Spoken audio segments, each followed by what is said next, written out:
painting to photography, from beadwork to woodworking, KQAL FM on the campus of Winona State University presents Art Beat. Art Beat highlights the work and accomplishments of local artists from in and around Winona. Support for Art Beat is made possible by the Minnesota Arts and Cultural Heritage Fund. Today on Art Beat, we talk to Kim Lawler, a scenic artist who has been hired to lead the restoration of 13 historic backdrops at the Masonic Theater here in Winona. Kim talks to us about the importance of restoring these drops and also the techniques and challenges associated with the restoration. I'm Bill Stoneberg with Kim Lawler on Art Beat. How are you doing today, Kim? Oh, just peachy keen. How about you? I'm doing good. For some of our listeners who might not know, can you kind of briefly explain what a drop is and what it's used for? Sure. It's theater scenery. It's a big, giant piece of muslin that came down from the fly system like a big curtain, and it comes down and it's painted with a scene. It's flat, and it's just an old way to convey a scene that you're at and just disappear back up into the fly loft above. Okay, so kind of what you'd figure it is then, huh? Okay. How did you get involved with the project here, restoring these? I had been doing a number of drops for the Minnesota Mason Historical Center. Okay. There was a lot of those drops in a short period of time. That project was mostly about stabilization more than anything else. Not really any in painting, but getting the pigment to quit, falling off.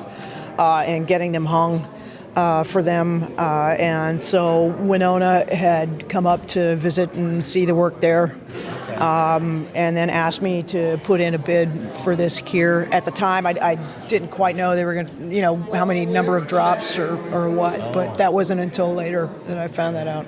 Okay.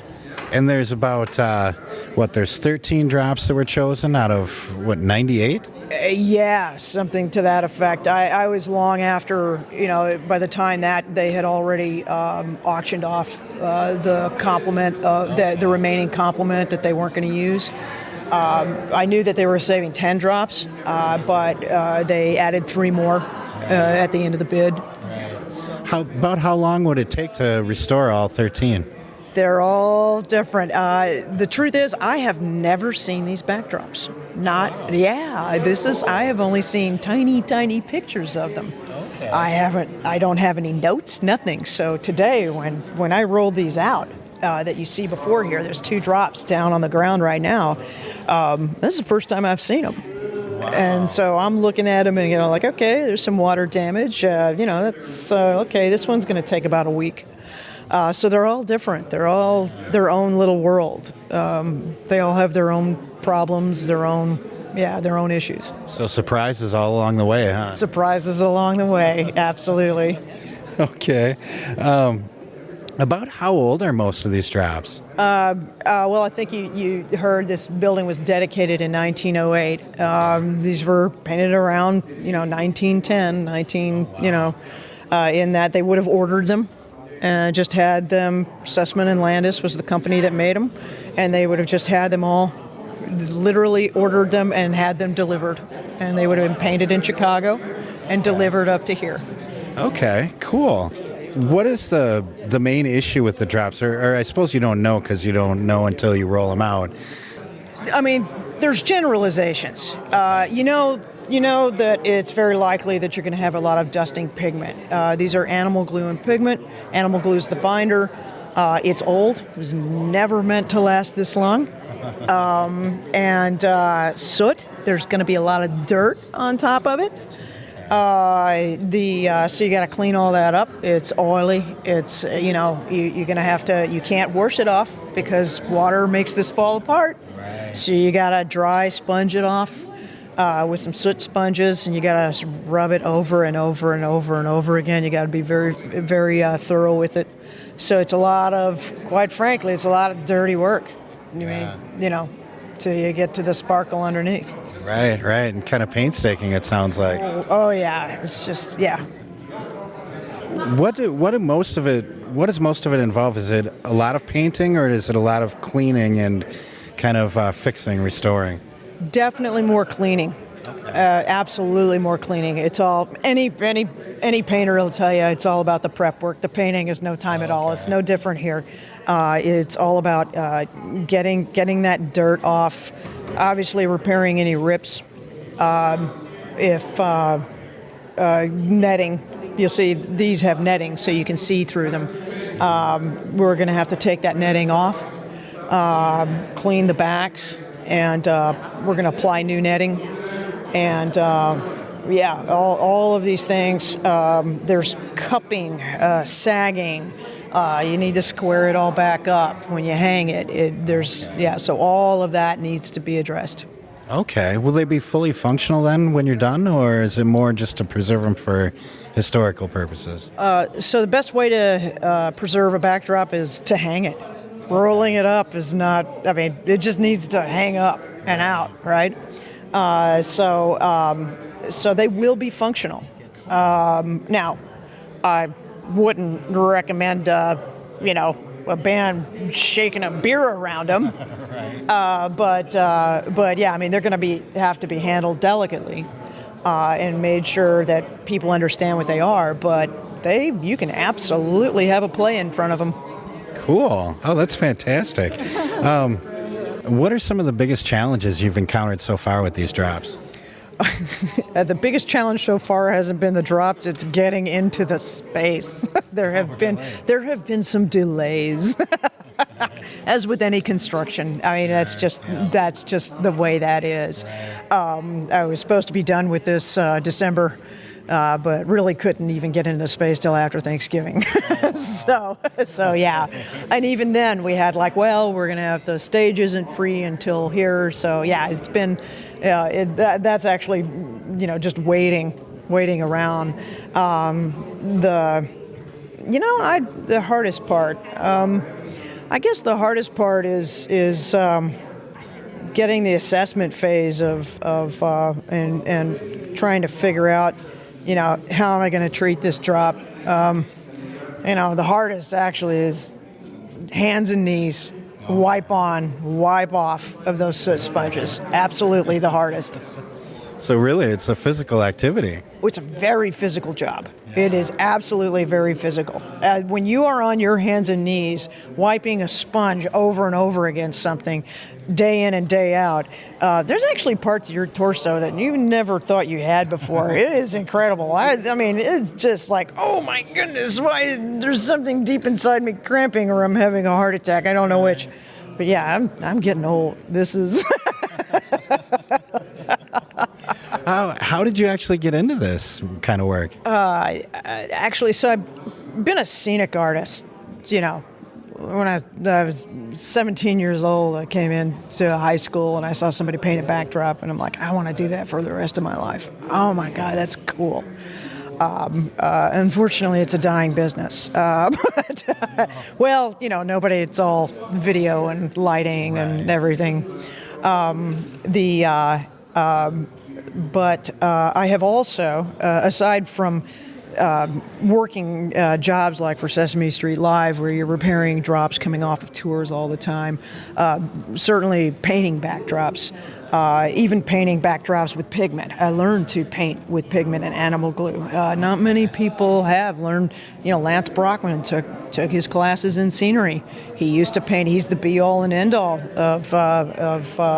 of this type of painting, and I learned in his class how to do this, and then as far as restoration, largely that has been in wall restoration. So I'm very familiar with distemper paint, animal glue and pigment, distemper paint.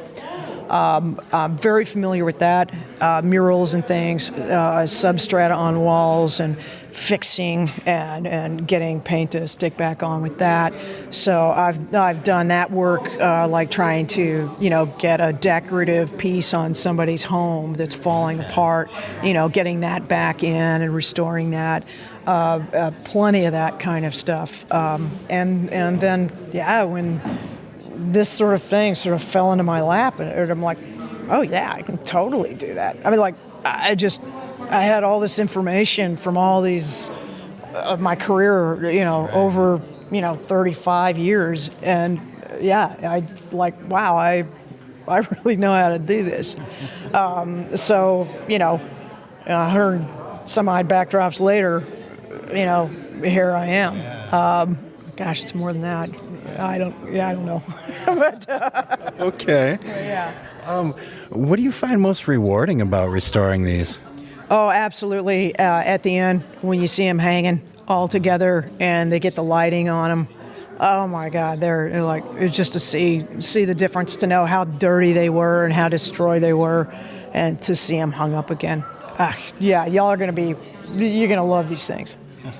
Do you take before and after pictures then for yourself just to see it? Certainly. Obviously, with these were already put away, so I couldn't take before pictures and hanging. And for record purposes, I photograph absolutely every foot of this thing. Wow. So that those are all archived. What I did, why I did it. Some of the reasoning behind what was done at what time, so that in the future, other restorers, because there's always, there's a lot about restoration that, of course, is set in stone, but there's an awful lot that isn't. People are discovering new things all the time, different ways of handling things. Times change, what societies value, what they want to keep, what they want to throw away changes. All of that is a sliding scale. Anytime you're restoring something, it's a combination of what the thing was in the past, what it is now, what is the intent of keeping it, how much sentimental value, what part of that is sentiment, and how much does sentiment have to do with what you want to see before you. It's kind of like taking all the paint off of the Parthenon because you think it ought to be white marble. We would never do that. Right. But of course, back in the day when they first discovered all this, they're like, no, it's white marble. Get all that gaudy colored paint off of it. Well, now we know it was very, very colorful. So yeah, all of that comes together. You work with the client. Ultimately, it is what the client wants. Obviously you don't want to do something that will destroy it or whatever, but the client, this client wants to use them. They want to see a certain amount of the water damage restored, to fill that back in. I'm not going to paint everything over. We know we have old drops. If you want it to look brand new, I tell you what, I'll paint you a brand new one, but nobody wants to see my painting. You want to see Sossman and Landis. You want to see what they used to do, because this doesn't exist anymore. Y'all have a treasure here in Winona, so I'm not going to cover that up. We're gonna keep in places where it really interrupts the aesthetic, where it really interrupts the eye, the enjoying of it. We're going to repair that. But like, we're looking down at a drop right now, and we have some little dips and dives, these little pieces of almost little squiggly lines of paint that's fallen off and everything. It's a little white. For one thing, when you get 50 feet away from this, you're not going to be looking at those. And even if you did, guess what? They're 100-year-old drops. We don't. Sorry. Yeah. Got a little age here. We all got some bumps and bruises, baby. A couple of wrinkles. We made it this far. Right. So it's really about restoring magic then, isn't it? Yeah, it gets back to that. You want to see what you used to see. What we're looking at Hades right now. The result of life's bad choices. And, was the moral behind this set. The moral behind the play, the degree work with this. So choose wisely in life, and you won't come to this. And so the intent is to have that wow factor, that scene, that sparkle back again. Right. Some of the sparkle's been covered up, and it's been dropping off. We're going to add those. Very cool. If people want to see more of your work, things you've done in the past, is there a way they can do that? Sure. If you want to see more scenic restoration, obviously near you is, please go up to the Bloomington Masonic Center. Not only do they have a museum, They pretty much got all things old and Mason went there and is in storage. It is a wonderful place. So the murals that are up in there, I painted. If you want to go to Mill City Museum, I painted the big Bisquick boxes and the Ode to Corn in that museum. So a lot of my stuff is scenery, so naturally it's gone by the wayside. And a lot of times I forget what I've painted. I think there's still a display down in the basement of the Landmark Center on some of the gangster activity there that I did for a company,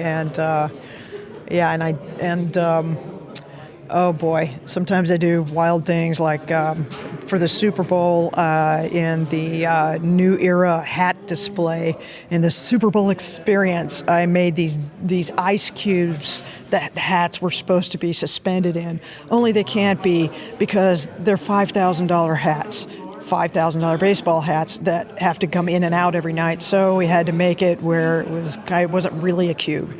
But those turned out pretty cool. So yeah, it's a lot of different things all over the place. But master, what is it? A jack of all trades, master, and Sure, but. Sure. Well, it looks the one you did restore already. It looks fantastic. It's amazing what a paint job will do. Cool. I'm looking forward to seeing the rest of these restored. Please, come and see this when it's done. This center, this community center that you're going to have at the end of this is going to be a wonderful gem in this city. I mean, I'm amazingly impressed by this city every time I visit it. And this is, please come down and see this, experience this, support the arts in Winona. Y'all have a lot of treasure down here. Don't think it's all in New York and LA, because it ain't. Everybody in New York from LA is from the Midwest. You got it here, enjoy it. Right. Sounds good. Well, I'm here with Kim Lawler, and she's restoring a bunch of drops down at the Masonic Temple. And thanks so much for being with us today. All right, thank you. Thanks again to Kim Lawler for joining us today on Artbeat. For more information, go to Friends of the Masonic, Winona, Minnesota on Facebook. I'm Bill Stoneberg with Kim Lawler, and you've been listening to Artbeat. Artbeat is written and produced by KQAL FM on the campus of Winona State University. Visit us on the web at kqal.org.